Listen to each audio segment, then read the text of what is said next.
Hey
everyone, how's it going? Sorry I started this so late. I was a little bit behind today. I hope y'all can hear me. I gotta test that now. Hold on. Sorry I started this so late. I was a little bit behind today. Ooh, it's a bit echoey, isn't it? I hope y'all can hear me. I gotta test that now. Hold on. Let me see.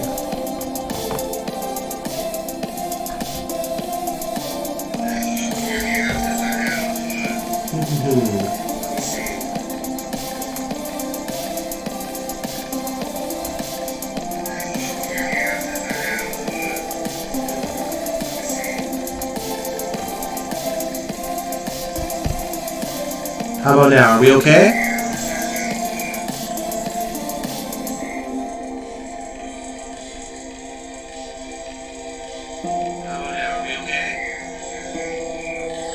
So bit echoey, hey? We'll solve this. Unless you guys don't mind. I don't want to leave it being weird. Let's see.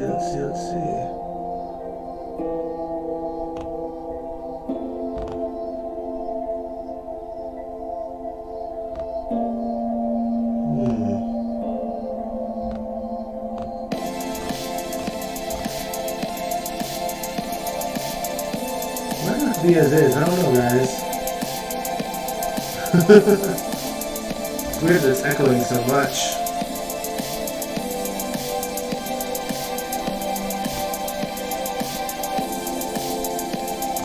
Definitely not normal.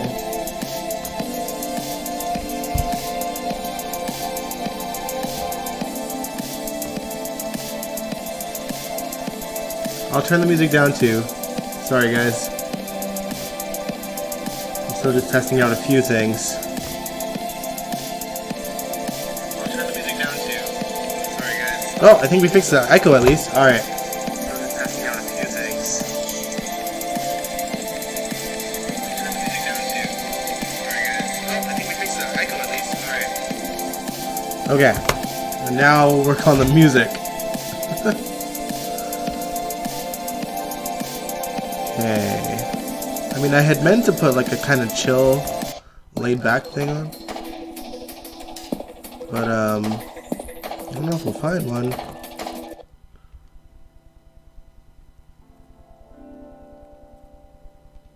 Okay, that's a bit better, I think.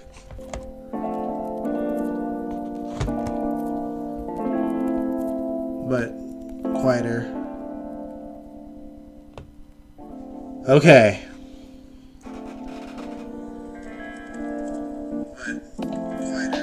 I think we're ready.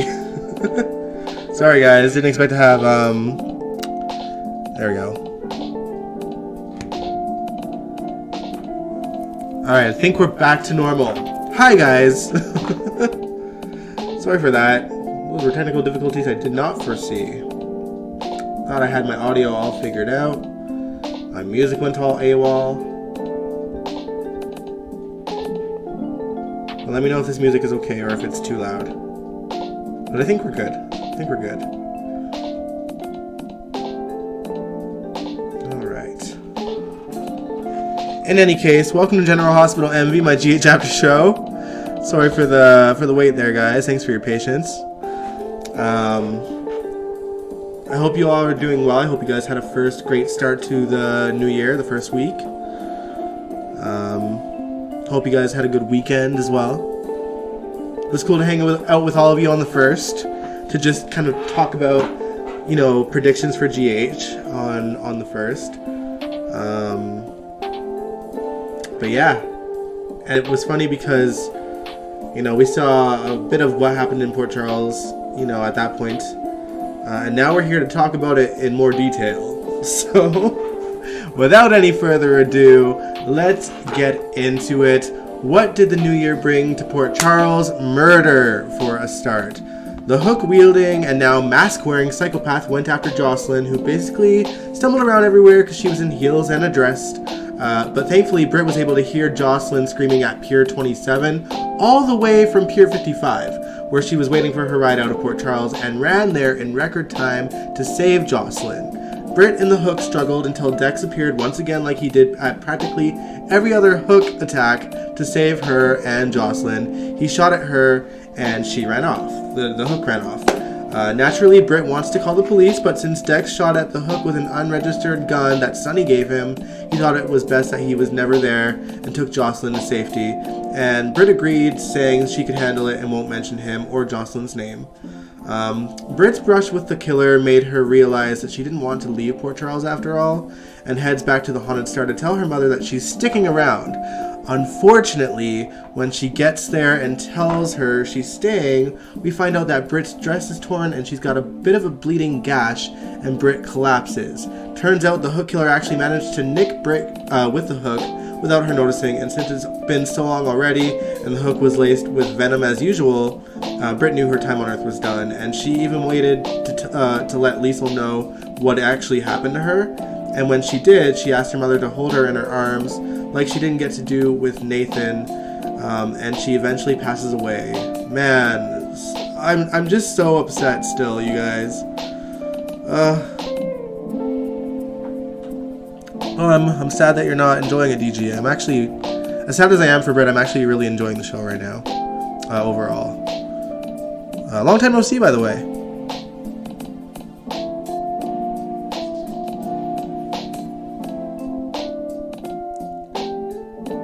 Still don't know why they make it sound like a death sentence.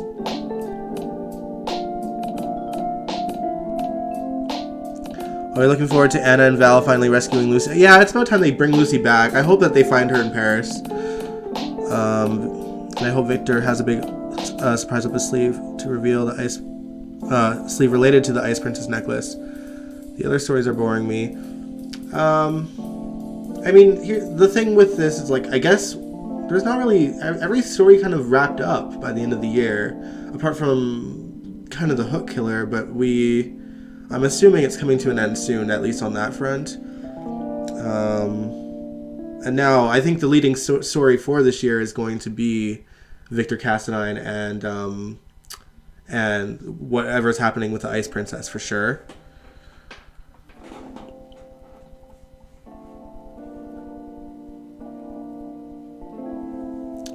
That was a beautiful scene with Britt and Liesel. I agree. Killing off a popular character like that was really dumb. I can't miss the character because I don't know much about her, because I wasn't watching during her run, but Kelly is a good actress. Well, the thing that I do have comfort in, DG, with that is that Kelly actually left the show because she's moved to England. So, you know, it was fitting for the character to die. Anyway, I mean, we knew that Britt was dying in the first place, but we thought it would be from the disease. Would I have liked Britt to live? Yes, of course. But the only way that the only way that Britt would stick around is if they recasted her, because she's, you know, she lives in a different country now. So, and I don't want to see a new Britt. I know that characters live on through recast, but Kelly, to me, Kelly is phenomenal. She's good at comedy. She's good at drama, emotions. Like, it's not often, and actually, I even wrote a bit of an ode to Kelly in my notes here, and I'll get into that more, but it's not often that, you know, you have an actress that can pull every single one of those things off.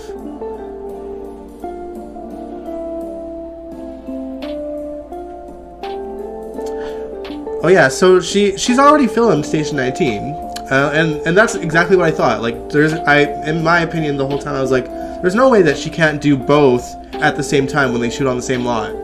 So I think everyone assumed that she was leaving because of Station 19, and then she ended up moving to England to be with her man. So after she finished shooting Station 19, presumably, I think that we would have seen less of the character anyway if she became a lead on Station 19. But I do think that I do think that they wouldn't have killed her if she wasn't moving to England. I think that because there was just a weird bit of limbo with Britt. Like, none of us really knew what was going on because of Station 19. Oh man, Britt could have just got on the boat. Yeah, that's the thing. I don't disagree with you there, Angel. She really could have. But the future for Britta Twin, I mean, honestly, I think Kelly could play any character that she wants, and as much as I would love to see Britt again, I'd be just as happy to see her as any character on the show, really. So funny. My first like experience of Kelly was on a David Guetta video, you guys. Like, she was like the girl in the video. Still a bit salty that Britt gets an entire tribute show, but thus far, not well. At the time that they shot Britt's exit, Sonia Eddie was still alive. DG, like, they shoot it about 2 months in advance, so they're gonna get to it. And I don't know if you've seen all the tributes from Frank and the entire cast, but they are for sure going to be paying homage to her character. But GH has got to catch up with the present. Like, they shot these scenes that we're seeing now in October. So, like, in October, November, like, you know, and Sonia died just before Christmas. They don't shoot in real time, otherwise we never get the show. Some other soaps shoot like 6 months in advance. GH shoots about 2. So, gotta be patient. They gotta write it in. But anyway, let's continue on with the recap though, because we're getting off topic. Where were we? Okay, yeah. So Britt had collapsed, and the hook killer managed to nick Britt. And she didn't let Liesel in on what happened to her until it was a bit too late. And she had asked her mom to hold her in her arms like she didn't get to do with Nathan, which absolutely crushed me. And she passes away. But yeah, what a fantastic run Kelly had playing Britt. There isn't many characters who start out the way that she started out. That winds up being someone with so many layers who ends up doing a complete 180 in their personality and has truly felt like a well-written redemption arc that didn't seem forced, and it didn't seem like it was shoved down our throats like it has with other characters. Franco.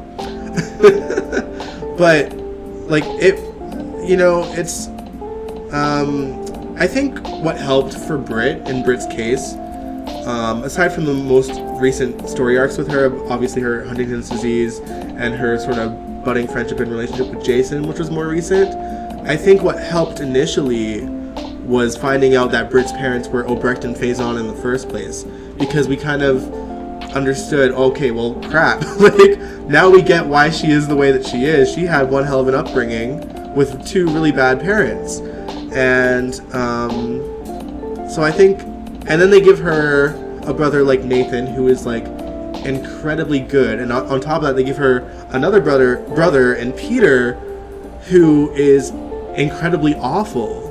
So like Kelly was kind of the middle, Britt was kind of the middle of that. So I think that really helped in kind of having people warm up to Britt originally. And plus everyone really adored her friendship with Brad one way or the other anyway. They were fun to watch. They had great chemistry on screen when they were watching the Nurses Ball, and just like they had this ride or die friendship that I think we all kind of grew to love, even though Britt was a character who was kind of meant to be someone that we loved to hate.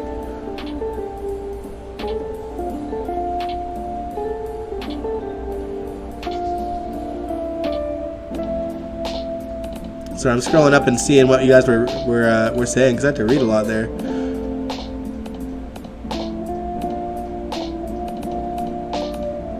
DG, I would bet you $100 that we're gonna get one big, huge tribute for Sonia. I guarantee you. I promise you that we're getting a big tribute. I would bet my life on that. Didn't know she was moving. She thought she was visiting. No, she's moving there permanently. Oh, hey Nathan. It's okay, I was late too. Well, we just started to talk about GH, so you're not too late.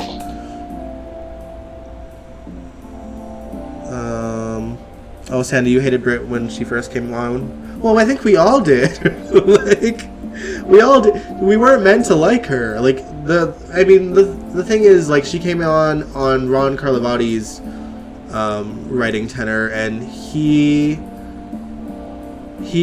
characters were very one-dimensional, because we got Britt and Sabrina at the same time, and Sabrina was clearly like the Disney princess that we're all supposed to love and adore, and Britt was supposed to be the villain of that story, and they made her like go after little Emma because she was trying to date Patrick, and Emma didn't like her. And they were having her say vicious things to Emma, you know what I mean? Like, oh, I don't like you, and throwing her baby doll into the barbecue grill, and like, just ridiculous things, And then, of course, later on down the road, stealing Lulu and Dante's embryo and trying to pass off the baby as her own with Patrick's to try to win him over. Like, she wasn't a character that we were supposed to like. And much thanks to Kelly's fantastic acting skills and the way that she was able to kind of make us feel for the character once they kind of gave her layers and a backstory. Most of that happened post Ron Carlivati. So, well, that happened all the time in the classic days. Bobby Spencer went from bitter vixen and man-eater to a nurse and pillar of the community. Yeah. That's the thing. That's what I'm saying. You don't get that these days. Like that, those days. I think that the show was handled much better, probably because they had the budget to do it and take the time to care for, layering characters and writing really focused stories. Whereas everything now is a bit more quick and plot driven.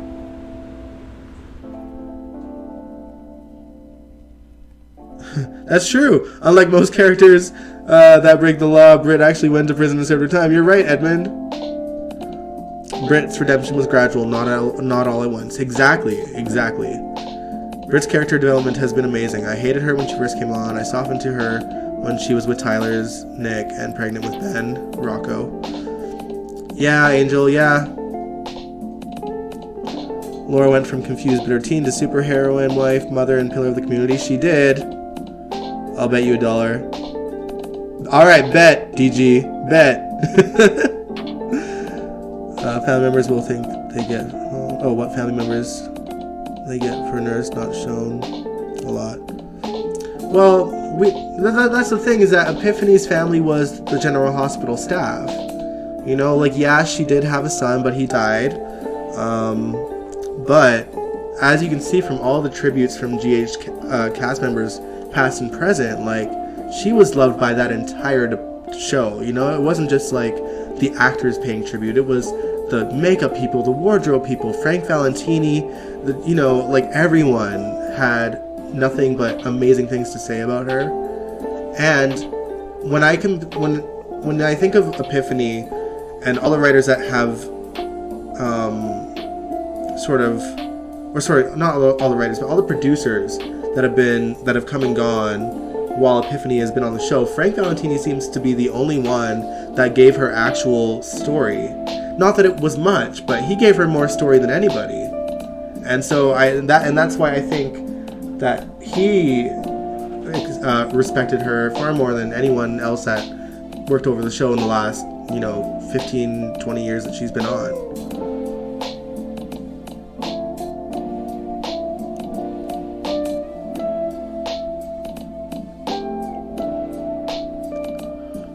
I'm surprised that Felix wasn't at that party. Yeah, I mean, honestly, and I'm a bit disappointed that Epiphany wasn't on there either, because they shot that again before she passed away, and her death was sudden. It wasn't like she was like painfully ill. I mean, she could have been a little bit ill, because obviously she had to have a surgery that went wrong. Perhaps that played into why she wasn't, but obviously they weren't planning on killing the character off, and now they don't really have much of a choice. Sabrina was full of Cinderella vibes, a tad much. Oh yeah, you're right. Like on Days of Our Lives, bad as one-dimensional. Is that where Ron is now, guys? Ron C was not good at character development. Most of his characters were cardboard cutouts, no layers. That's why I started skipping the show when he was writing. So did I, DG. We've probably talked about it on the stream before. I hated Ron. Like, the only credit I'll give him was that he did a pretty decent job with the 50th anniversary year. But the second that was over, it was like a crash and burn, and that's when I stopped watching it every day.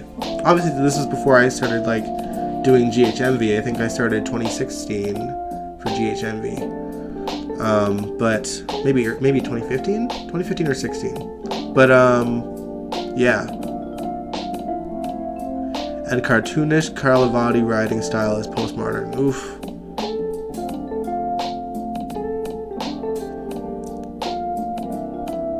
It's a little disturbing that Sabrina only got with Patrick after her makeover. True.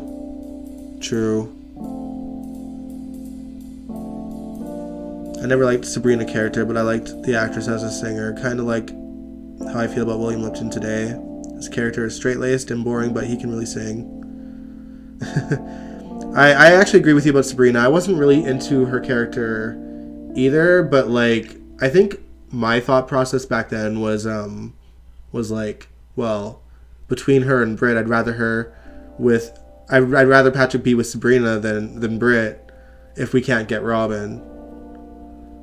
But I think because we found out so early on that Robin was out there, that it was easy to kind of like not really think much of the character one way or the other. But as a singer, yeah, Teresa Castillo was a brilliant singer. The Hook story comes off as something written by Ron. It's aimless nonsense, obviously just meant to spike ratings and create some suspense, but it fails in all areas. The thing, you know what bothers me the most about the Hook storyline, you guys? And it's such a technical one. Anytime that they have the killer about to, like, make a move, they have that cheesy as hell camera shot of the Hook up in the air. And it's so bad. It comes across as, like, a low-budget, cheap horror film. And it's so unnecessary. Like, less is more, you know? Like, that, they could tell the story and have it kind of, like, be comparable to something like the text message killer back in the day. But it's little things like that that make it so corny. And then, like, I don't know. Obviously, we're going to talk about the reveal of who the Hook killer supposedly is in a second. But, or, you know, we'll discuss. We'll discuss. But yeah. Hold on, I'm trying to get through your comments as well. Epiphany was a character that you felt like you really knew her. She was my girl. Yeah, she was. I loved Epiphany. Ron writes days. Shocking. When you guys were saying one-dimensional, I was like, he must be there then.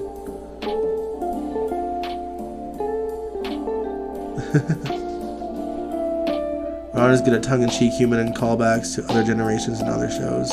But he is lousy at creating long-term compelling story. And most of his stuff is way too out there. I agree. And that's the thing, is like Ron got lucky in the sense that he got to ride the coattails of the 50th anniversary year. Because that doesn't require big story arcs. That just requires like little arcs to pay homage to the show as a whole that don't really have to mean anything in the long run.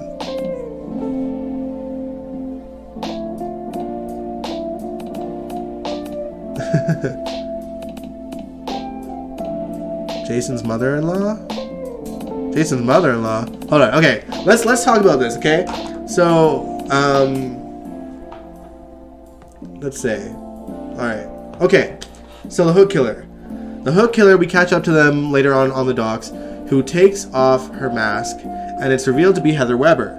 Now, does that mean she's the only Hook killer? That remains to be seen, but Heather's goal essentially was to try and clear Esme's name, even though most people already figured that she wasn't the Hook killer already. We're treated to scenes of Ryan telling Heather that Esme is pregnant and watching Heather get excited because she's never had grandkids before and she wants to be this big happy family, but Ryan makes sure she knows he wants Ava to be a part of the big happy family. I can't believe he still thinks he has a chance with Ava after all this time.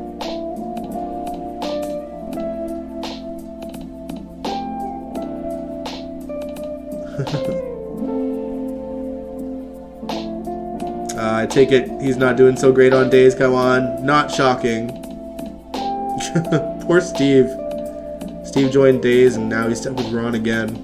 And I feel like Ron was like a factor in why he left GH. I swear. Like originally.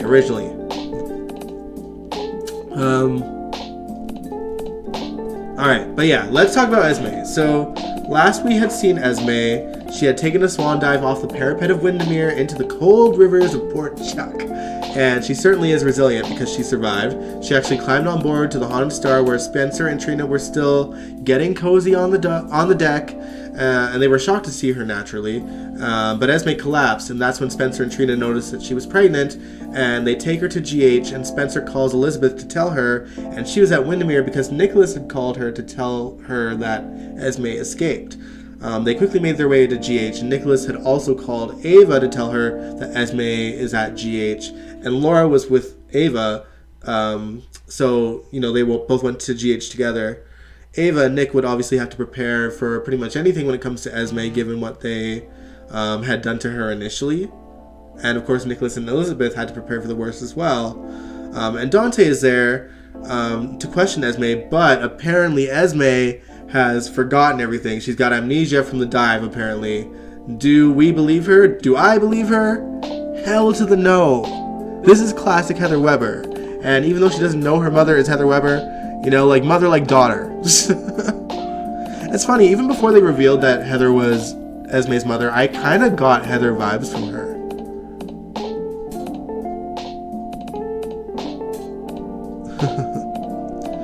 I think there are two Hooks. They look totally different. Well, I mean, the thing is, like, GH isn't really good with, like, consistency, which is why I pointed out the Pier 27 and Pier 55 thing. Like, you can't tell me that those piers are right next to each other. Like, that should have been Pier 27 and 28 or 55 and 54. How did Britt get there so fast? Yeah, sometimes GH doesn't pay attention to detail, and it's annoying. Esme is now an Olympic class diver. Ridiculous. The baby should also be put on the U.S. Olympic teams when she becomes a toddler. Yeah, it's a bit crazy. Sorry, y'all. I'm thirsty as hell. But yeah,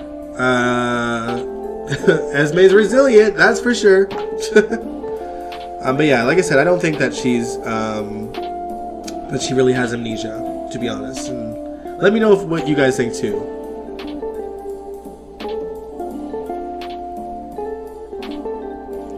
I thought Steve only left GH initially because he wanted to be on less, because he wanted to live in Nashville. They wouldn't let him fly in and out. But from, like, and I know that's what Steve said, and it's not that I mean, do I think he was lying? Maybe. Because he wasn't on as much with Ron and Frank. You know what I mean? Like, yeah, he was still a regular character, but he wasn't like Guza era Jason story arc. Like, Jason was on pretty much every day with Guza, and because the cast got so big with Ron and Frank at the Realm, he was it felt like he was being pushed out.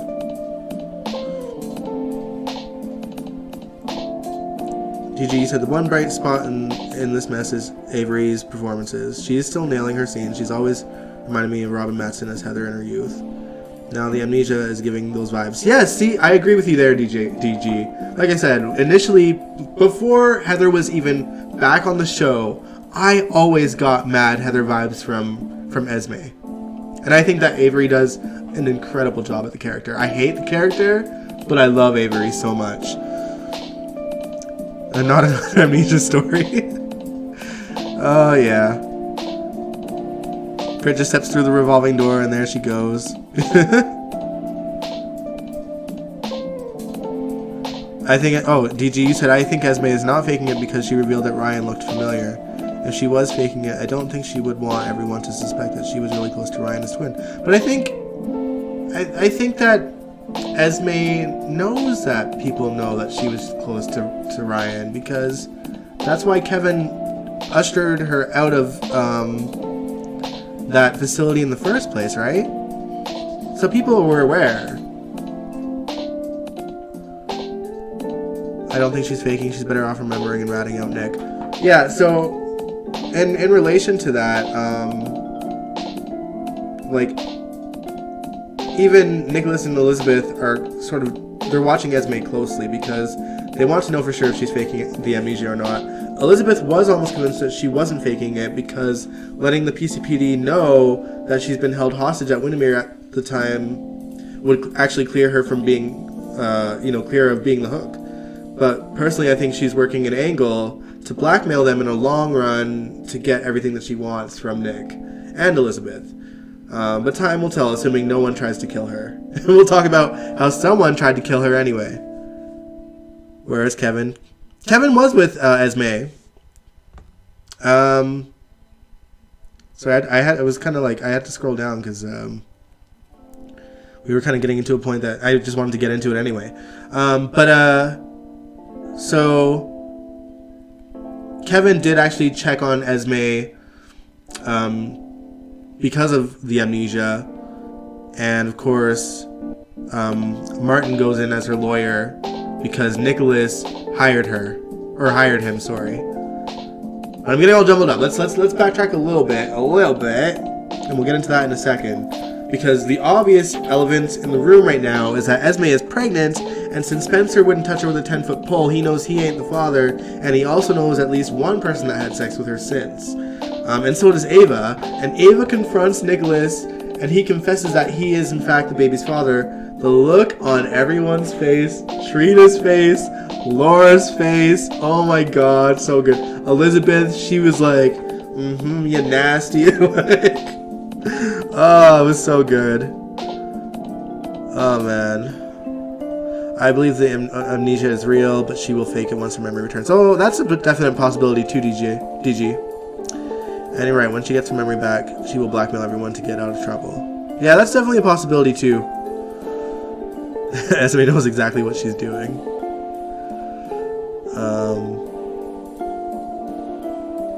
Let's see. But yeah, anyway, Ava slapped Nicholas in the face. Although I have to admit, I'm a little bit confused as to why Nicholas would own up to being the father of the baby, because it really complicates things for Nicholas in more ways than one. Because even though Ava and Spencer knew of his tryst with Esme, the fact that Nicholas admits that he is the father is a bit of a head scratcher, because it then implies that he's had contact with Esme and knows for sure that he is the father, as if they've had a conversation. And, you know, like, that means at some point she had to tell him the truth, which is the very thing he's trying to hide, since he's been holding her hostage at Windermere for months. So, like, it doesn't, like, it would have made more sense for Nicholas to be like, it's possible, but I don't know. But he just was like, yeah, I'm the father. That's what confused me. That's what really confused me.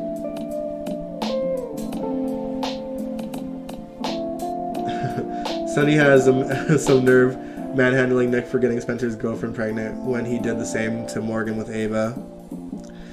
Yeah, that's true. But the writers probably forgot about that, you know?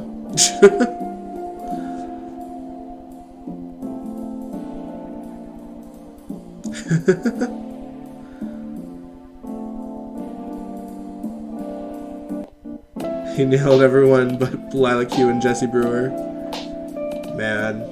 Yeah. I think, honestly, like, I think what it came down to was it was the plot point that got the security guard in front of Esme's door to leave so that someone that wanted to kill Esme could sneak in. And we might as well get into that, because, you know, that was the next thing in my notes anyway. Angel, you said when Ava smacked Nick and when Sonny punched Nick for knocking up Esme. Oh, man. Ay. I think Sonny is just always looking for a reason to ruffle up Nick's shit, you know? But yeah, so Liesl was in the hospital clearing Britt's stuff from her office. And Nina sees her in the office and offers to help. And she mentions that Esme is in custody and she's a suspect of being the hook. And of course that set Liesl off. And Liesl decided to take matters into her own hands and snuck into Esme's hospital room in a doctor's coat when she found that she was being held there, with plans to kill her. She did a double take when she saw she was pregnant, obviously, and I think her game plan was to have her give birth to the baby and kill Esme in the process. Her logic being, you took my baby, so I'll take yours. Nina thankfully stopped her, since she kind of has experience in baby kidnapping and knows that it wouldn't end well for her, and kind of takes her home. But man, Kathleen Gotti, who plays Liesl, I love watching her work. She's just so brilliant. The signs are all there. Sonny could open his own daycare center just for his brood. True. I think Sonny punched Nick because of Esme's age, and for Spencer's sake, Nick keeps ruining his relationship with his son. Yeah, a little bit, but still.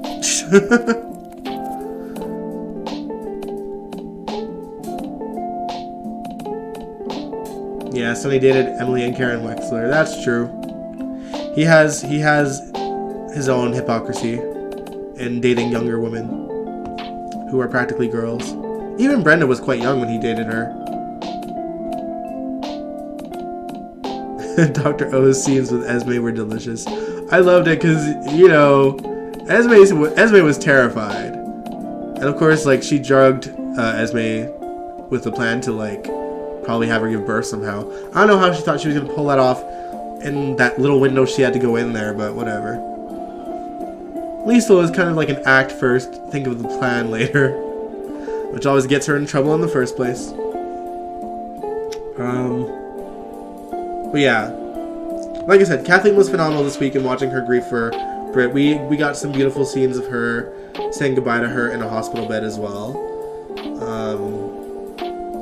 Although I'm not gonna lie, I seen Kelly breathing a lot, and it was taking me out of it a little bit. But anyway, we seen everyone mourning for Britt this week. Maxie and Brad was heartbreaking as well, especially Brad. That man is not okay. And I think Maxie could see that he needed something to focus on, so she sort of ignites that same kind of rivalry they had while planning Britt's party. And also, Nina sat both Brad and Maxie down to let them know that Britt had Huntington's disease and didn't have a whole lot of time left before she would need full-time care. So, she called it a ticking time bomb that Britt was dealing with secretly. They were both heartbroken that she didn't tell them, but they also realized that it explained her weird behavior and having this big party and going on a random trip all of a sudden right after was her game plan. Like, it seemed out of character. Now they understand. Felicia was the one to break the news to Cody, and he was shocked and upset, but of course, the last time he saw her, she wanted nothing to do with him. But he is sad to know they'll never have a chance at anything anymore. I'm intrigued to see what they'll do with Cody, because I think from the get-go it was obvious that Cody was really brought on for Britt as like a replacement romance in place of Jason. And obviously the Mac being his father thing was something that was going to play into it. And while they can still tell that part of the story, there's not really much to go to from there, because he's not close to anyone else except for Dante, and like even that's a bit all over the place. So it's Cody doesn't have much purpose, and other than being a manipulative liar. Like there's not much where they can go with him, and obviously they had way different plans than they did when Kelly agreed to leave, or Kelly decided to leave. But yeah, like once Cody tells Mac the truth, because I'm sure he will eventually, where do they go with him? They can tell that story about whatever Dante and Cody did back then. And I think that depending on if they think Cody's worth sticking around, they're either going to have whatever he did back then be so awful that he'll have to be arrested and put into jail. Or they'll sort of, kind of make him, I don't want to say a hero, but like make him have a redemption story of his own, how Britt changes him, and who knows, maybe eventually give him a love interest, because I guess right now there's no telling like who could be a love interest for him. Maxie's single now, but I think that they want to put her back with Spinelli. I think that's the game plan there. And beyond that, there's not really much else to choose from for him, so we'll see. It can go either way. We'll see. Anyway, while I enjoyed the majority of people's that cared about Britt's reactions to her death, one person whose reaction I was slightly upset over was Spencer's, because I expected a lot more from his reaction, and also it was so poorly written and so bizarre, because we seen that Portia was grieving for Britt as her colleague and friend and someone she respected, and she even mentions that Trina knows that Britt died too and sent Curtis to comfort her. So why wouldn't Trina tell Spencer? Because the last conversation they had before Esme showed up was about how amazing Britt is. And so she didn't, like, at least assume that he knew and checked in on Spencer? Like, I'm just so confused by it. So confused by it.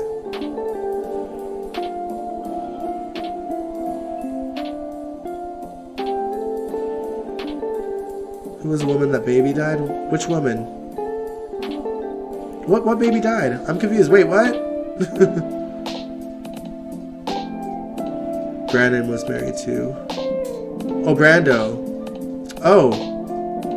Oh, do you mean like where has the woman been? Sasha? We didn't see her this week. But there was only 4 episodes, so, you know. We spent some more time. He was told in a public place. But no, that my thing is that, like, I feel like the next day Spencer should have already known. Because Spencer, like, if Trina knew, how the hell did Spencer not know? That's what I'm wondering. Ain't no way Trina was going to not check in on Spencer, thinking that he knew already at the very least. You know what I mean? Like, it was just weird to me that he found out after Trina already knew. That's what weirded me out. That's why the writing upset me. And yeah, like, also, he was told in a public place, and he had his moments to go off to the stairs of Kelly's and kind of, you know, be sad about it a little bit, but he didn't cry or anything. And maybe it's because he was in the public place, you're right, but I just think that it was stupid that he didn't already know at this point. It made no sense to me. That's why I was like, the writing's kind of poor in terms of Spencer's sort of reaction to Britt's death.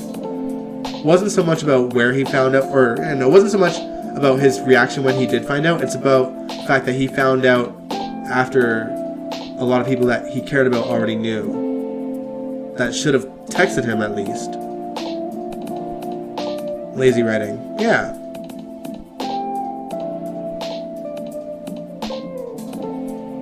Oh, your stepfather died? I'm so sorry, Kaiwan.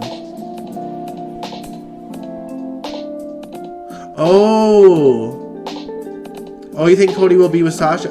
I forgot about Sasha. I don't know. I mean, they haven't even crossed paths yet, right? I guess it's a possibility.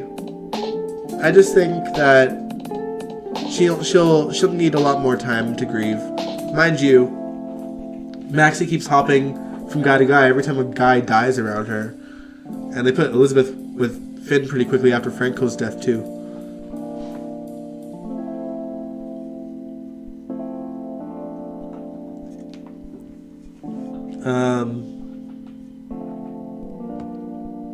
Oh yeah, I should mention, so after Spencer kind of had his moment on the stairs, he was having a conversation with Cam in the first place about what had happened to Cam the night before. So let's backtrack and talk about what happened the night before, alright? Let's get into it. So once Jocelyn and Dex had left the docks after she got attacked by the hook killer, they went to his apartment and gave into their feelings and had sex. And in that moment, Jocelyn realized that she can't leave Cam floundering in the wind any longer and tracks him down at Kelly's and breaks up with him that night. And boy, is he pissed. He doesn't know about Dex yet, but I'm sure he will at some point. He doesn't even want to be friends with Joss anymore. And the next day he told Spencer about the breakup. Dex was there because Sonny was the one that told Spencer about Britt. And, you know, Dex is his bodyguard. So I think, like, and when Dex was there, he definitely looked guilty, and I think Cam took notice of that. So I think it's a matter of time before Cam finds out the truth about Jocelyn.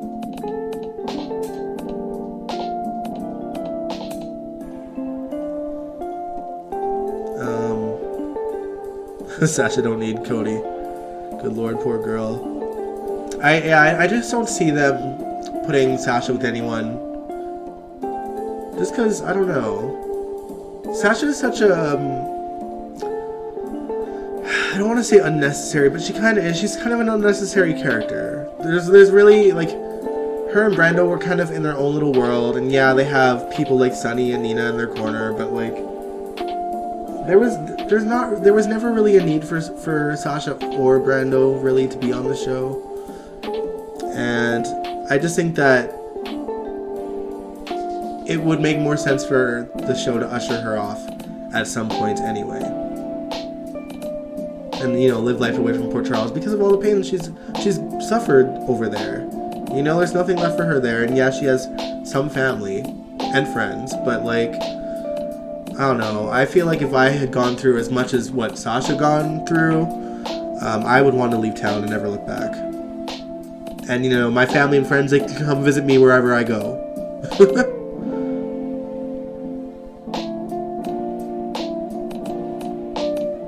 DG, you should have been here for the Wednesday stream, because we were talking about how we think like this could catapult Cameron into like a villain era where he'll turn bad, and give him an edge. Like we were discussing that like quite a lot on the stream, because I was in my predictions for GH for like this year. I was like, I think that this is the year that we're gonna see Cam go badass.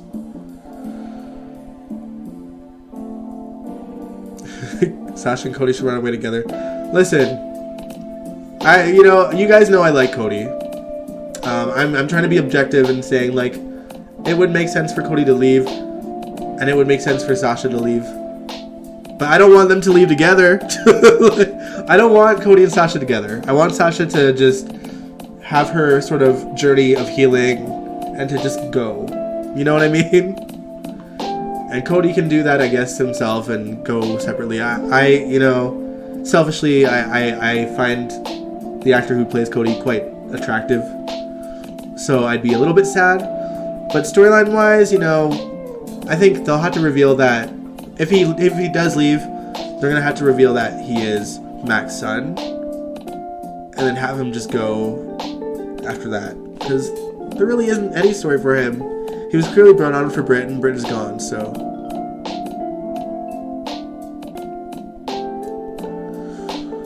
Give Cam an arc like Scotty had when Laura ran off with Luke.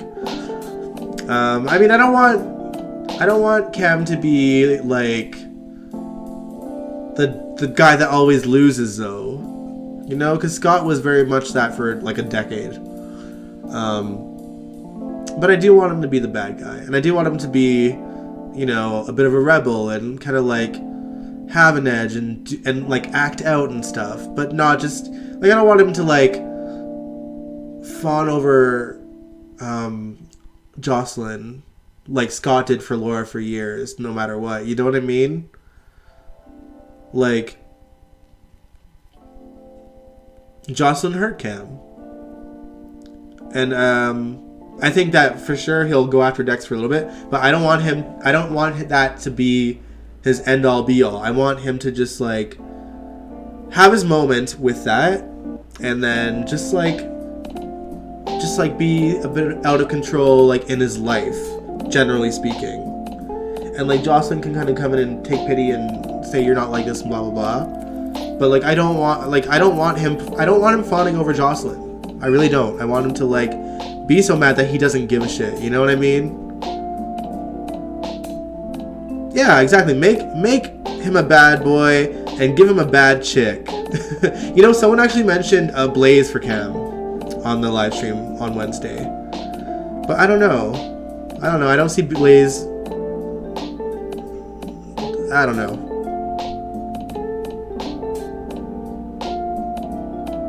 Use him as a wrench in Dex and Michael's plan against Sunny. That could lead to a lot of danger and good entanglements. Actually, I think one thing that I mentioned on the stream as well, what was I saying? Like, in terms of Dex and Cam, I lost my train of thought there. I had a theory. Oh, in terms of like, okay, so in reference to like what he can do, isn't Blaze way too old for Cam? We don't know how old she is at all. But anyway, my thought, initially at least, was to have him get close with an amnesiac Esme. Yes, there you go, Sandy. Thank you. Yeah, I think he needs to get involved with Esme in some way. Give Cam a singing contract and then open up the world of groupies and drugs for him. Yeah, that could work. They might as well utilize Cam singing because he's a better talented singer than Chase anyway. And like Cam could interact with what's his name? Link. Link's already a bad boy. He's gonna be influencing him in a bad way anyway. So that could be another route for him to go to. But I would love at least initially for him to like get close with Esme, if only to piss Jocelyn off a little bit because of how much Esme hated Jocelyn. memory or not. I think that, like, the out of that, no Esme and Cam, no ew. Listen.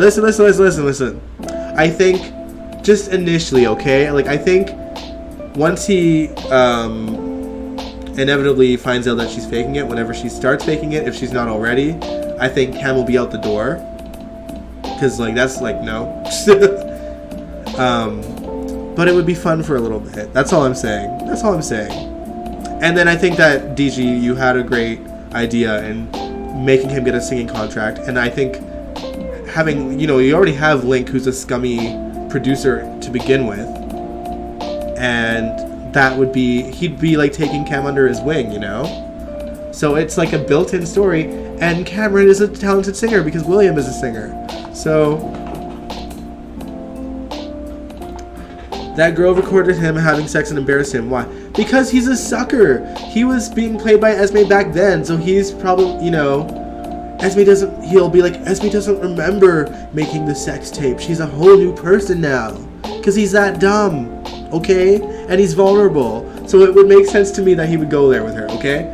And then, I think the second that he finds out that Esme's faking the amnesia, then he can tootle off and get into the singing story. That's actually a great idea for Cam, DG. Thank you for even bringing that up.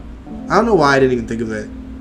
Make him a singer and put him under Link's influence and have him be a bad boy and get into, like, the sex and drugs and whatever. Make him a bad boy. Bad boy and a singer. It would be far more entertaining than the singing story that they have with Chase. It's so dumb. Okay. Cam is global enough to fall for Esme. Exactly. But anyway, just in reference to the breakup scenes anyway, I do want to say that I think that Eden and William did a fantastic job on the breakup scenes. Probably their best work, in my opinion. Because I'm not going to lie, I think that Eden McCoy and William Lipton are good actors. I've never thought that they were great. I'm just being honest. Like, they're not bad, but they're not great. But I think that they've definitely grown. And those scenes of the breakup really show that they have grown. Especially when I compare, like, Jocelyn when she lost Oscar. And, like, her emotions there they kind of fell flat for me during that story. But also, Eden was so young, too. I think that they gave her a lot of responsibility, and she may have not been ready yet, but now she's had a chance to work with a lot of the cast for a lot longer, and I think that she has found her footing as an actress, and that was, like, the first scene where we got to see her actually, like, shine. You know what I mean? In terms of her abilities that she's gotten the last few years. Brooklyn could be Cam's manager. Yeah, but where's the fun in that? Sandy.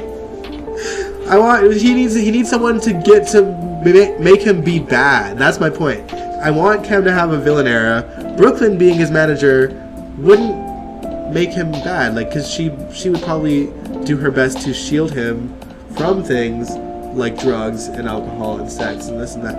Whereas, Link doesn't give a shit. He's using sex, drugs, and rock and roll, and manipulating his artists that are female to have sex with him. And I'm sure, while they haven't really discussed drugs, it's drugs are such a big thing in the music industry. Like, it hasn't been mentioned because it doesn't really need to be in the story, but it just wouldn't surprise me with Link. That's all I'm saying.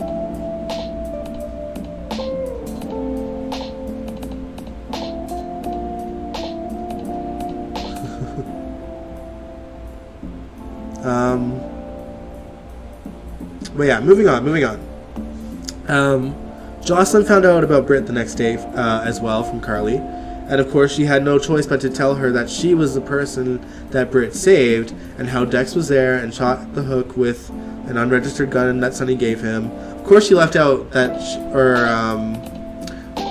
left out the sex with Dex, but she also mentions that she and Cam broke up. So Carly's feeling so bad for Joss. But she's telling her to be careful with her heart because she knows. She sees that her and Dex are getting close and, you know, that's her bad boy. Dex is her Jason. But I do want someone to call out Jocelyn's hypocrisy on how much she hates Sonny. But she's right there by Dex's side who works for him and is in love with him and is like brushing certain things under the rug to be with him.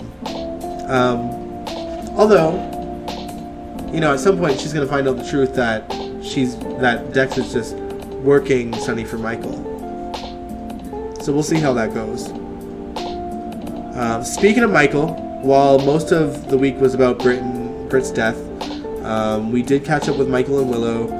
Drew checked in to see how they were doing and went to see if Willow had any information about Josiah, the guy that he was trying to track down before. The man with the connections to the compound that Harmony was part of. And she actually remembers that she and Harmony visited him at one point, but nothing beyond that. It is, after all, the only shot that they have at finding her birth parents, sort of Carly having a crisis of conscience, which hasn't happened yet and probably won't until she's at death's door. And they had also thought that it was the best shot at a bone marrow transplant until Terry calls them and says that there's a donor match in the registry for Willow. Now, I'm willing to bet that she's going to have the bone marrow transplant and it's going to fail.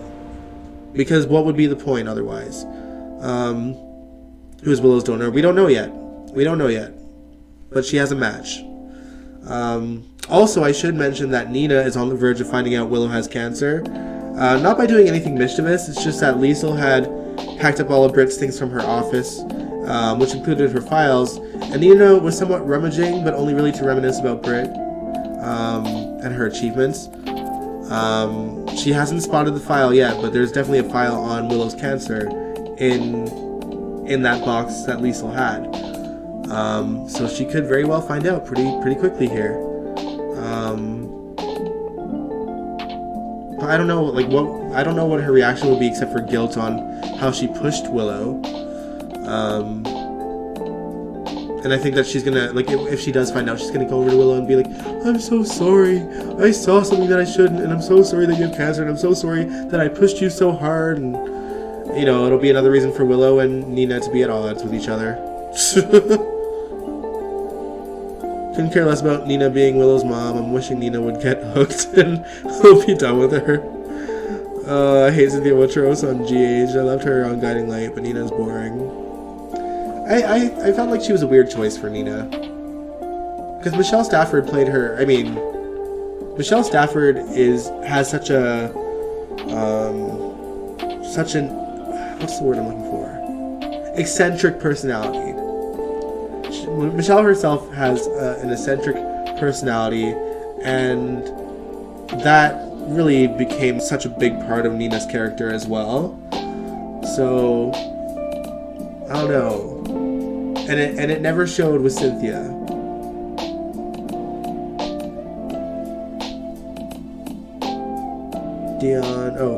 Cynthia played a Psycho Heather Weber type character on Guiding Light. Interesting. Cool.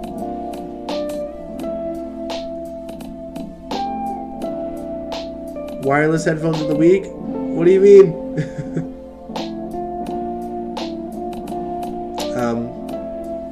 But yeah, in terms of GH, that's kind of all that happened. It was a 4-episode week because of New Year's.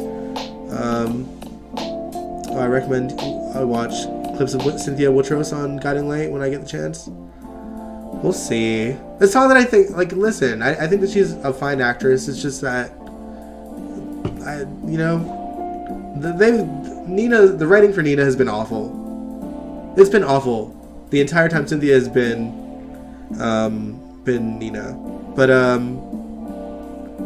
I've never thought that she's a bad actress. It's just that she didn't bring the eccentricness that Michelle brought to Nina, so it made the character a lot less interesting. And then they just keep on having her do crappy shit. They keep on making her really unlikable. Oh, you never saw Michelle Stafford play Nina? She was so good for years on YNR as Phyllis. So, interestingly enough, DG, I think the reason why, as you know, Nina's friend is named Phyllis, I think that was originally to pay homage to Michelle Stafford as Nina. And also, when Nina came on initially, she wasn't as crazy as Phyllis on YNR. So, you know, like, I think that they really channeled Phyllis from YNR when thinking about Michelle Stafford and the character of Nina in the role. Because Nina was batshit crazy, okay? Like, the stuff that they had Nina doing when Michelle was playing her was insane.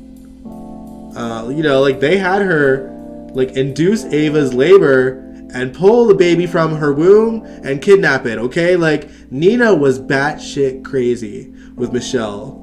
But then they eventually had her go into an institution to get help for her mental stuff.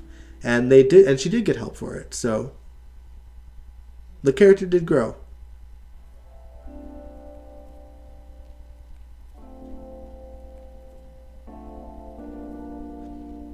Zero Chem with Maurice Bernard. Yeah, I have to agree. I obviously, not many people like Sunny and Nina. They have their fan base now because they kind of forced it. We don't really have a choice. And I think a lot of that has to do with Maurice didn't want to be with Carly anymore. Not to say that he has a bad relationship with Laura, right? I think that they do have a great friendship. But I think he's just over always putting the character with Carly. And I think he's glad to be playing something new, which I can get. I can totally get.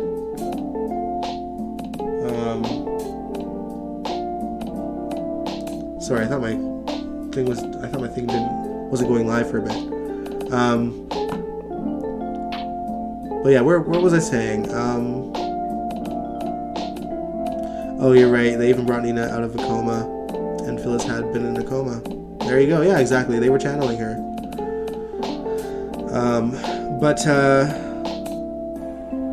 Now Ava and Nina are besties. Yeah, isn't that what a weird what a long way they've came. But anyway, speaking of Maurice, though, did you guys watch his State of Mind today? First of all, it's Elvis's birthday. Happy birthday. State of Mind, they shot that when they did their GH event at Graceland, Elvis's home. And Maurice interviewed Laura Wright, Dominic Zampronia, and Cameron Matheson for the live State of Mind. But Maurice's wife, Paula, surprised Maurice by bringing his therapist from 27 years ago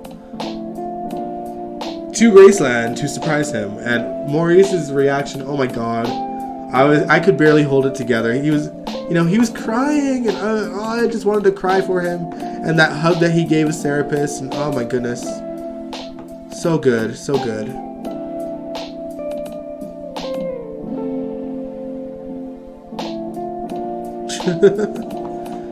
They could have picked another love interest for Sunny. Nina doesn't even look attractive enough for Sunny.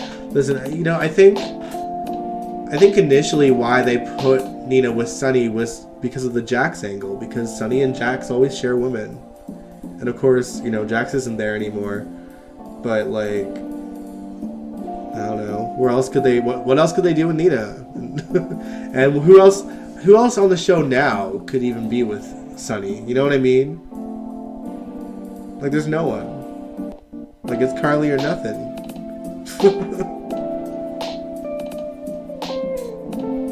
If Brenda came back, Sunny would jump Nina so quick. Yeah, it's true, he would.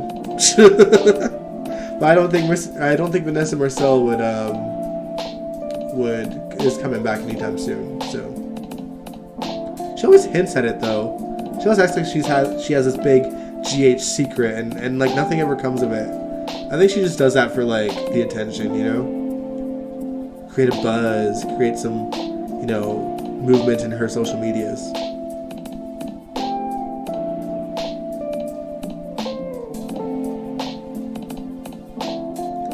You like Sunny and Nina, less dependent like Carly.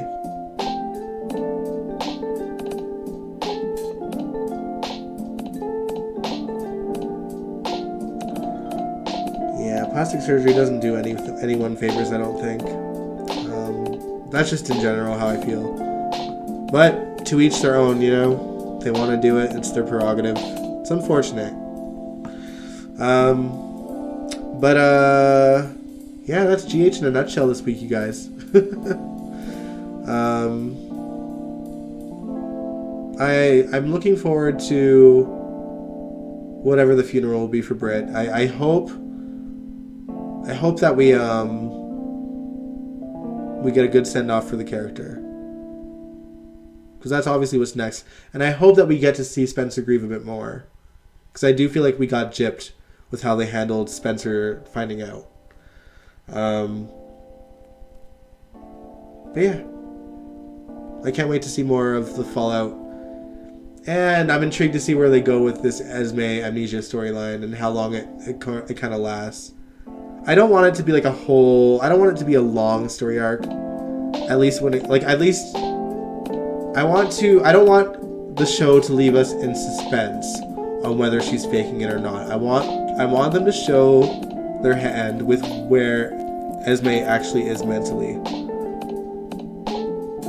Because like all we really need, like in terms of like confirming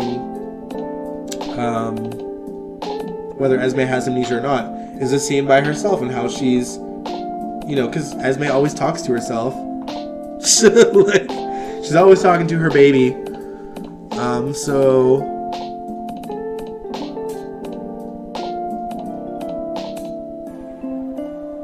what do you mean, what color is Jason's mom? I'm confused.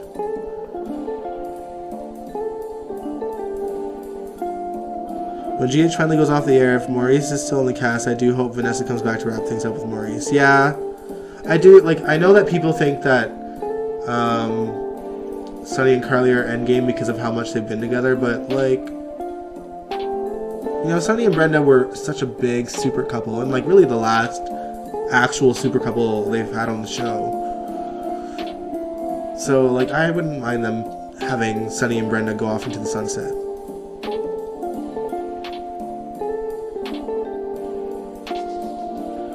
I crack up every time Esme calls Liz Nurse Baldwin.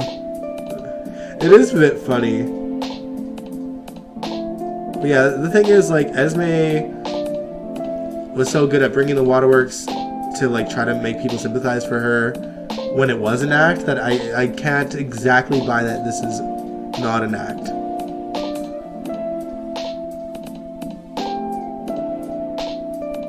What color is either Jason's mom? Hartnell Benson.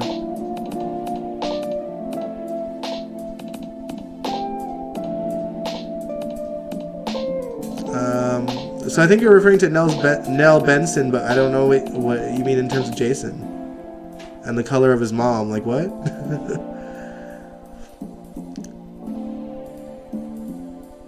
I'd love for them to recast Jax and pair him with Carly. I don't know. Jax is so unnecessary as a character, I think, now. I mean, I just think he doesn't need to be on screen. Recast or not.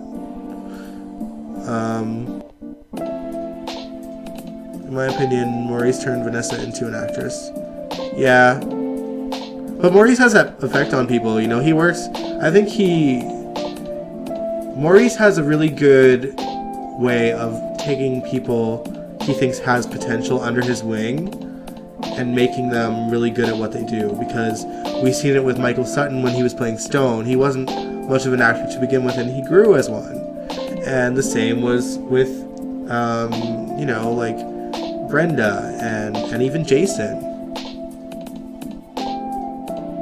Oh, the killer is either Jason's mom. Monica? You think Monica is the hook killer? Or do you mean like, who is his actual mom? Oh my gosh, Heather's not his mom. Who is Susan Moore? The Susan Moore is dead, right?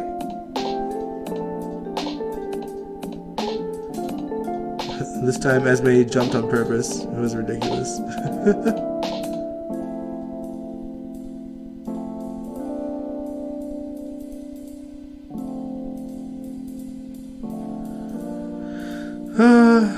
Maybe the current pushed her, you guys. Maybe the current pushed Esme all the way to the boat.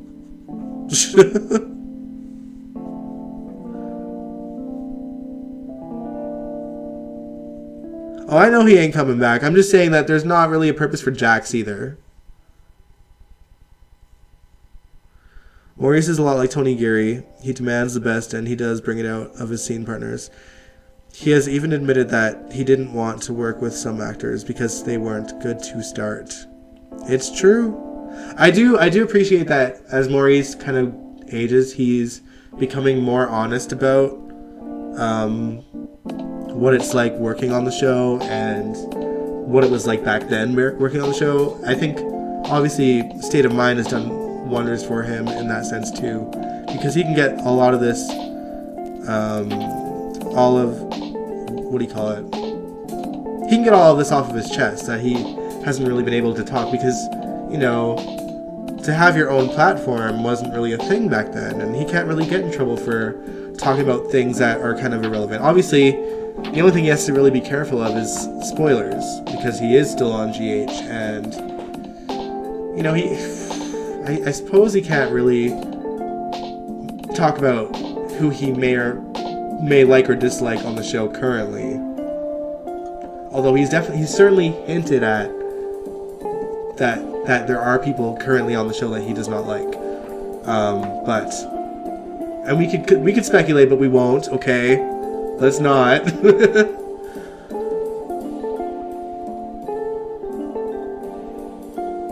You know, they won't ever show us how tall the Windermere Castle actually is. No, oh, we've actually seen a full-on shot of Windermere before, DG. It was a long time ago, but we did see it. And I can try to find it for you before we sign off. Because I know exactly what scene it was. We've seen an outside shot of Windermere, and it's quite large. Let me see.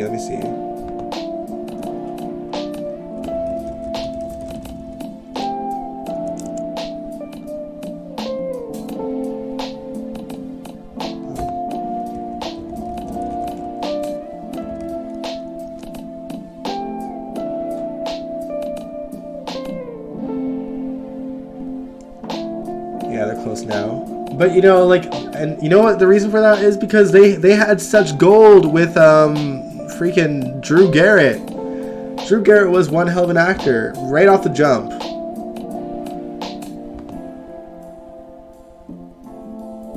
So they actually showed a generic establishing shot of Windermere. They did. It was in 2007, and I just gotta find the scene. Actually, I think they showed it again in 2011 as well. But we have seen the outside of Windermere in full view. Okay. I think I found it. I'll let you know in a second. We found it. Okay. All right. I'll play the whole intro scene just because it's a cool scene anyway. Let me.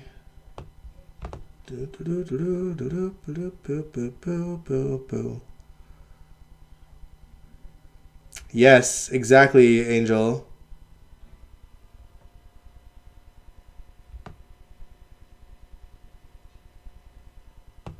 Alright, let me shrink me down to size.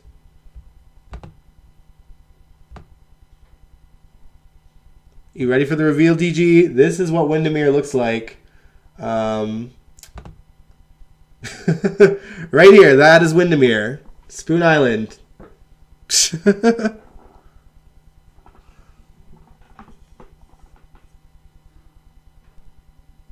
yeah.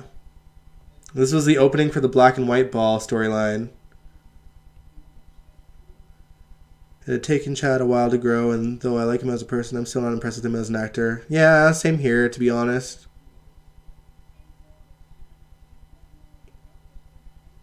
Alright, we'll play the opening scene. Why not? This is really the only outside shot that we have of Windermere. But this is what it looks like, apparently. And you can see the dock on the side there. And then everyone goes up. Yeah, this is Windermere right here.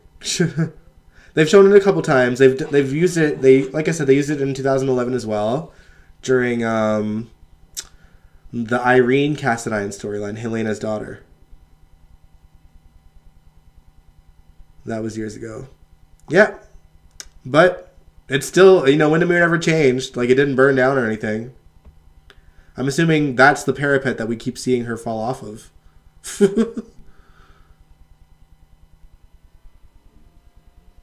No. But we have no reason to suspect that Windermere has changed on the outside, so I'm assuming that's the parapet. Either that's the parapet or that's the parapet. But I'm thinking it's this one because that's where she could possibly fall into the water because the dock's kind of half there anyway. Drew Garrett was so hot. Yeah, he's gorgeous. He's even glowing up even more now. But yeah, let me watch the scene. I just love this opening scene from the black and white ball.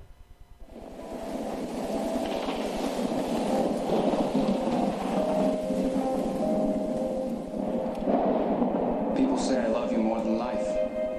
I never understood what that meant until tonight. Would you die for love? Would you die for love?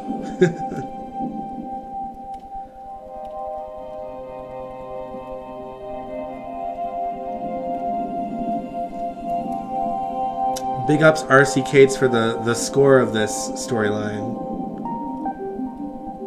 Okay, one of the biggest mistakes Frank Valentini made was letting go of R.C. Cates and hiring Paul Glass to do GH's music now. Awful music on the show. Can't stand it.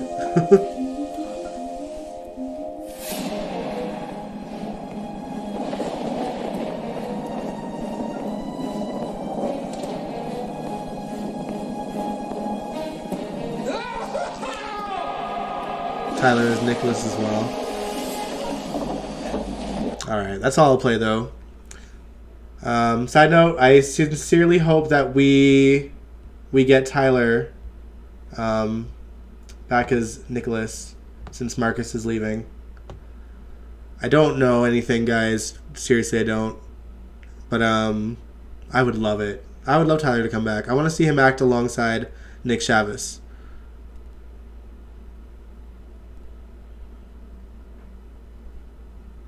If this were the 80s, we would get a location. Yeah, we would.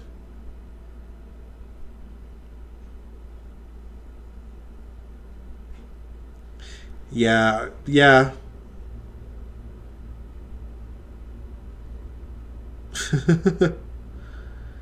I mean, we did see Windermere in the 80s too, though, or like the early 90s, did we not? Because Faison lived there.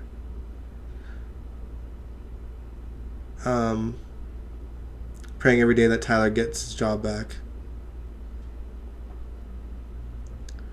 I mean, Nick reminds me of Tyler. Yeah, exactly. Nick Chavez is so much like Tyler Christopher when he was young. That's why I want to see them act alongside each other so bad. And while I know absolutely nothing about why Marcus got fired, because it's not like he's not doing a good job. You know what I mean? Marcus is fine at playing Nicholas. The writing for him kind of sucks, but that's not Marcus's fault. So it's either he did something bad, which I don't think so, because none of the cast has anything bad to say about him. Obviously, they can't really discuss either, though. But usually someone would chime in and say something, good riddance or something. No one has, And just to me, the way that it happened so abruptly for Marcus reminds me of when Greg Vaughn was let go as Lucky and Jonathan Jackson came back into the role. Which is why I'm kind of hoping that maybe Tyler wanted his job back at GH and Marcus unfortunately got the boot as a result. Which is not fair. I feel bad for Marcus if that is the case. But also, that doesn't mean I'm not going to enjoy Tyler being back, because I loved Greg Vaughn as Lucky, okay? I did. But I was so excited to get to see Jonathan Jackson play Lucky as an adult, because the last time we seen him play Lucky, he was a teenager. And he did such a fantastic job when he was growing up on the show. So I was stoked to see him again. And you know, Tyler's been through a lot, and that's why we can't really say for certain whether Tyler is back on or not, because we don't know if he's mentally ready to do that. And it's, you know, at the end of the day, it's Tyler's choice, because he hasn't done anything since he's been in recovery, right? But he has been in recovery for years. But he also did that State of Mind with Maurice last year, and he seemed to be in a good place in his life, but didn't seem to really have much of a desire to be back. But it has been a while since that as well, so who knows? Yeah, Marcus is a passable recast. He is just not as dynamic as Tyler. I wonder why they canned him too. He seems like a nice, likable person. Yeah, he seemed to have such a good relationship with so many of the cast members. That's the thing.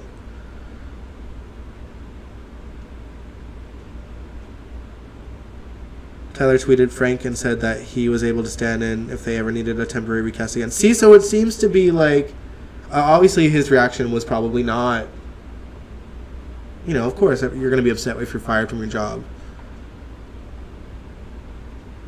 Tyler has been really working on his sobriety, so I think he's ready. Yeah, I just don't want to speculate if he's ready or not, that's all. I sure hope he is. And if he is, then yeah, hell yeah, I'm ready for Tyler to come back. But I just don't want to say one way or the other. I want him to do what he is comfortable doing. And if he is comfortable enough to come back to GH, then I am all for it. I'm so stoked. If that happens, I want Tyler and Nick to act off each other so badly. So badly. Marcus and Maurice are like brothers. Yeah, exactly. I love their Instagram feed, man. Oh, Lord. All right, well, I think it's time to end the stream, you guys. It's 11:30 at night here, and I need to get my ass to bed soon. So, thanks so much for tuning in. Wednesday, we got to talk about... I have no game plan, you guys. I don't know what I want to react to. The thing is, like, we've reacted to so much good stuff that we're running out of good stuff to react to. You know what I mean? And, like, I don't want to just pick random videos and like, you know, to watch and like, or like random stories that aren't exciting to watch. But we've watched so much. We've been doing reaction videos for 2 years now, so we've done all the good stuff. Like, we started doing the GHMV Reacts Wednesdays back in 2020 when GH went off the air for the pandemic, and we never stopped doing them. I took a little break here and there, but only for like a couple weeks, and then we got right back into it. Mind you, back then we did the reaction videos not live. I just filmed them and then posted them and had the live chat going while you guys watched. And then eventually it went to the live stream rendition of it. But yeah, I don't know. Like, I'm somewhat debating making like a Wednesday just like a hangout stream, you know? So like, yeah, maybe discuss GH here and there, but like just to hang out and with each other, and you know, we'll see.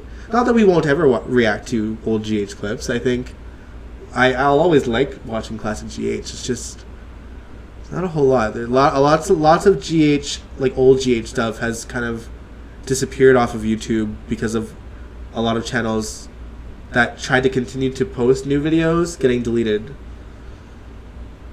So yeah, we'll see. We're gonna hang out Wednesday, and whatever happens, happens. All right, that's the plan. We'll discuss on Wednesday. But in the meantime, I hope you guys have a great week. I will see you Wednesday. If you liked this live stream, give it a big old thumbs up. Subscribe if you want to. I'd really appreciate it. And I will catch you guys this Wednesday. Peace out. Mwah. Bye.